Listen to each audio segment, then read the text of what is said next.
अभी तक हमारे पास कोई कानून नहीं है, कोई लॉ नहीं है अभी तक, ना कोई रूल्स है जो इसको रेगुलेट कर पाए।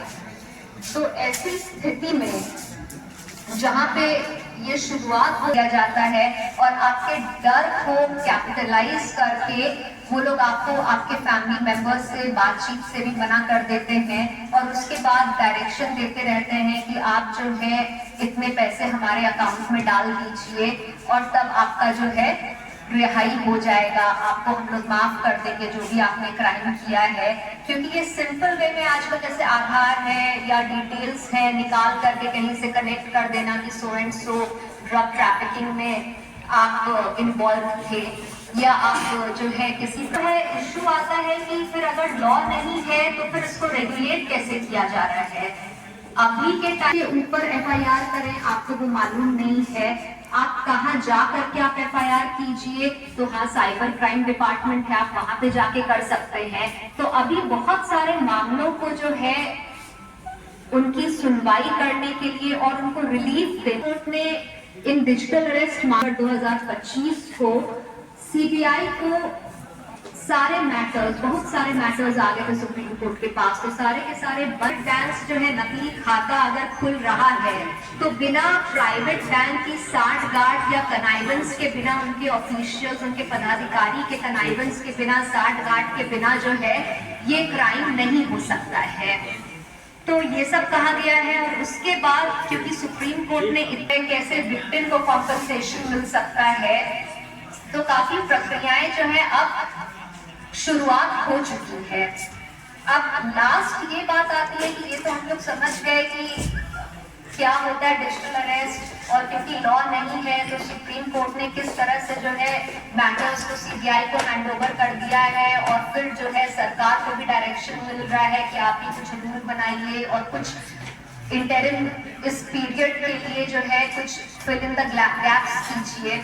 अब ये सब तो ठीक है, लेकिन अब मेरा कंक्लूजन ये है कि अब आप इससे बचे कैसे, क्योंकि जहाँ पे कोई कानून नहीं हो वहाँ पे सतर्कता और अवेयरनेस ही आपको बचा सकती है। और जहाँ पे क्राइम परपिट्रेशन, जहाँ पे क्राइम हो रहा है साउथ ईस्ट एशिया, तो यहाँ की पुलिस नहीं वहां जाके ना तो पकड़ धकड़ कर सकती है, फिर आपको इंटरपोल का हेल्प लेना पड़ेगा जो इंटरनेशनल पुलिसिंग है। तो बहुत कॉम्प्लिकेटेड है ये पूरा प्रक्रिया, इसमें कई देशों के सरकारों को एक साथ मिल करके फिर जो है क्रिमिनल्स को पकड़ना होगा, तो ये बहुत आसान चीज नहीं है। तो इसीलिए यहाँ पे सबसे इम्पोर्टेंट है कि जहाँ कुछ ऐसा हो आप सतर्क रहिए, आप कॉशियस रहिए। अगर कुछ ऐसा आपको फोन कॉल आता है या कुछ आपको ऐसा लगता है कि ईमेल्स आपको आ रहे हैं जो आपको इंटिमिडेशन धमकाया जा रहा है या थ्रेट टाइप लग रहा है, तो आप स्ट्रेट अवे जो है साइबर क्राइम डिपार्टमेंट या नियरेस्ट पुलिस स्टेशन में आप पहले जाके एफआईआर कीजिए। उसके बाद आप उस फोन को डिस्कनेक्ट कीजिए, आप उस नंबर को डिस्कनेक्ट कीजिए। और अगर आपने कुछ पैसा, अगर आपका लॉस भी हो गया है, तो क्या होता है जब इनिशियल यूज करते हैं, अगर आप तुरंत उसकी रिपोर्टिंग कराएं तो तुरंत उसको ट्रैक करना भी इजी होता है। जितना लेट होता है उसके बाद ट्रैकिंग उतनी ही मुश्किल भी होती है। और उसके बाद जो है होम अफेयर्स ने कुछ कॉम्पनसेशन की भी बात कही है कि अगर 50,000 से कम का आपका लॉस है तो उसको आपको कॉम्पनसेट भी वो लोग कर सकते हैं।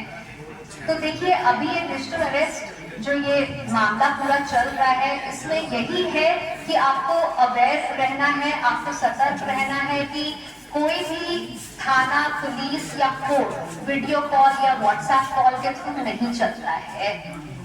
तो ये जानकारी सबको होनी चाहिए कि अगर कहीं पे भी, खास करके जो पढ़े लिखे लोग भी हैं और जो रिटायर्ड सीनियर लोग भी हैं, उन लोग सबको ये जानकारी होनी चाहिए कि हाँ बीच में क्योंकि कोविड का टाइम था तो बहुत सारे कोर्ट की प्रक्रियाएं जो है ऑनलाइन हो गई थी। अभी भी एफआईआर फाइलिंग जैसे ऑनलाइन हो रहा है, तो कहीं ऐसा तो नहीं है कि थाना भी ऑनलाइन चल रहा है या अभी भी कोर्ट ऑनलाइन चल रही है और हम लोग को जो है इस तरह से जो है कार्रवाई चल रही है। तो आपको बहुत सतर्क रहना होगा कि नहीं, जब तक कि अगर कोई कोर्ट का भी ऑर्डर हो, निर्देश हो, वो फेक है। क्योंकि अगर वो आना होगा आपको डायरेक्टली तो वो आपको ईमेल और ये सब सेकेंडरी मोड ऑफ कम्युनिकेशन होता है। हमेशा पहले आपको एड्रेस पे भेजा जाएगा, उसके बाद आपको जो है ईमेल या SMS फिट हो जाएगा। तो इसमें आपको बस अवेयर रहना है और आपको सतर्क रहना है। अब आप जब भी इसके बारे में खबर पढ़िएगा तो आपको ज्यादा बेटर पता होगा कि डिजिटल अरेस्ट होता क्या है और कैसे होता है और आपको कैसे बचना है उससे। Thank you. Cyber crime awareness कार्यक्रम के बारे में क्या कुछ है? आज अवेयरनेस कार्यक्रम नवादा विजय महाविद्यालय नवादा AP मेमोरियल हॉल में AP से आयोजित कार्यक्रम, इसका टॉपिक था, वन डे वर्कशॉप था, cyber crime in digital age, awareness, investigation and adjudication topic था, जिसमें हमारे कई इसके expert, cyber expert, certified cyber expert digital investigation lab EOU Patna और आपको तबीश अहमद साहब advocate cyber expert Patna high court यहाँ बैठे हुए हैं। Prachi Pallavi madam supreme court से आए हुए हैं, अभी उनका चल रहा है।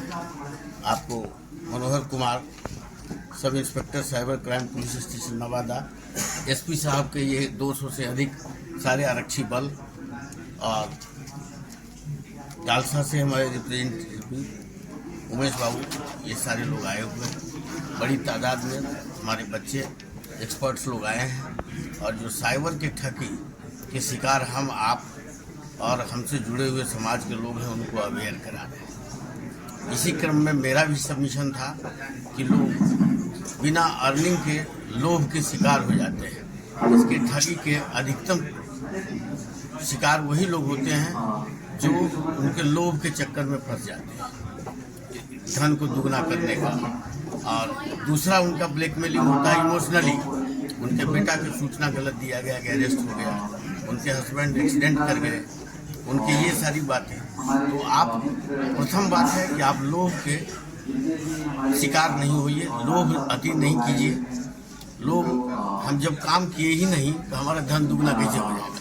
जब हम बैंक में पैसा दिया ही नहीं तो हमारा कैसे दुगना हो जाएगा? अधिकतर लोग ये शिकार हुए। दूसरा कि हम उसके इमोशनल ब्लैकमेल हो जाते हैं। जब हम जानते हैं कि हमारा बेटा चोरी नहीं किया, हमारा बेटा रॉबरी में नहीं है, तो कहता है कि आपको पुलिस पकड़ के ले गई, तो सबसे पहले हम पता करेंगे।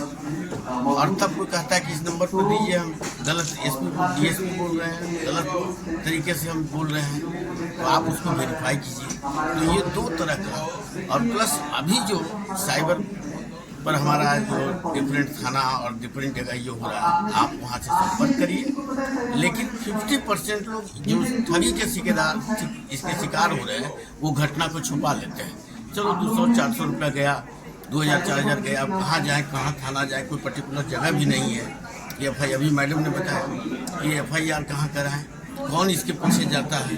तो जब आप घटना को छिपाएंगे, जब ये प्रकाशित में नहीं आएगा, तो लोग इसके बढ़ते जाएंगे ठेकेदार। इसी क्रम में इन सारी बातों का आपका मीडिया बंधु का रोल और बढ़ जाता है कि इसको अधिक से अधिक लोगों को अवेयर कराएं। जो ठगी के समाज के लोग ठेकेदार इसमें सब आपका इससे ग्रसित हो चुके हैं, इसके लिए वो प्रभावित हो चुके हैं। अगला प्रभावित नहीं हो, उनको जागरूक बनाने की दिशा में काम कर रहे हैं। और इतनी बड़ी तादाद में पुलिस बल, हमारे सम्मानित वक्ता यहाँ हैं, सब अभी कार्यक्रम चल रहा है, सेकेंड सेशन चलेगा। हम आपका आभार प्रकट करते हैं कि आपने इतने इम्पोर्टेंट चीज़ को, जो समाज के हर लोग प्रभावित हो रहा है, बच्चा से लेकर वयोवृद्ध तक का, जो सीनियर सिटीजन है वो भी प्रभावित है, उनका भी पैसा लेके जा रहा है।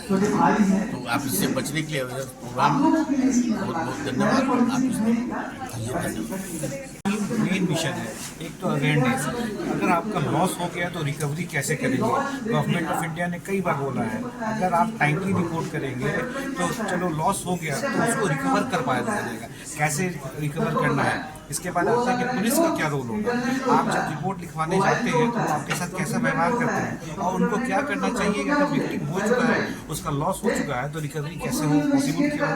तो दूसरी चीज़ है, जो साइबर क्रिमिनल ये काम कर रहे हैं, क्योंकि साइबर नया लॉ है, और क्रिमिनल्स हर रोज एक नया चीज लेके आ रहे हैं। तो अगर वो पुलिस तैयार नहीं रहेगी उनसे डील करने के लिए, क्योंकि जब मेरे साथ साइबर अपराध होगा तो मुझे कभी नहीं पता होगा कि ये व्यक्ति ने किया है। मतलब हमेशा जो अपराध होगा FIR उसमें हमेशा नामजद लोग कोई नहीं होगा, पुलिस पे होगा।